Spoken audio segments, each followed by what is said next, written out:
Now, a lot of people are still scratching their heads over North Korea's sudden decision to cancel its talks with Seoul, threatened to shut down plans for a summit with the US, and its out-of-the-blue barrage against routine military exercises between the allies. Now, officially, Pyongyang is upset about the ongoing Max Thunder drills between Seoul and Washington, but is there more to it than meets the eye? Park Ji-won reports. Most experts on North Korea seem to agree that the Max Thunder drill itself was simply used as an excuse for Pyongyang to cancel Wednesday's inter-Korean talks rather than the real reason for the last-minute cancellation. They point out that North Korea already knew about the two-week joint Air Force exercise between the South and the U.S., which began last Friday, and they didn't bring up the issue at that time. Experts say that the North's real intentions seem to be two-pronged. First, the experts say that North Korea wants to show its disapproval of Seoul and Washington's decision to deploy 8 advanced F-22 fighter jets during this year's drills, which is the largest number ever. Also, Pyongyang seems to want to express its absolute disapproval of any attempts to hurt the North's ruling regime.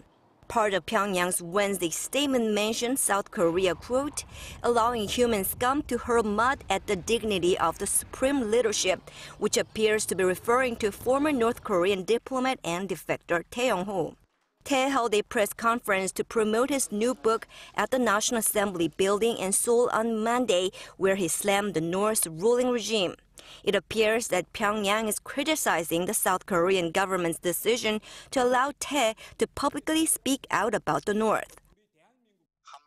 I think Pyongyang's cancellation of high-level inter-Korean talks sends a message that, first, it'll never allow the deployment of U.S. strategic assets on the Korean peninsula, and second, it won't sit idle over any attempts to damage the dignity of the North's ruling regime.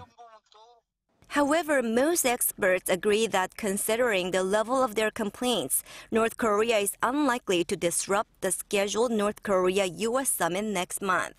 Meanwhile, Seoul's Defense Minister Song Young-moo held an emergency meeting Wednesday morning with the commander of U.S. Forces Korea, General Vincent Brooks. South Korea's defense ministry said that the two met for about half an hour starting at 8 a.m. and decided that the Max Thunder exercise will continue as planned.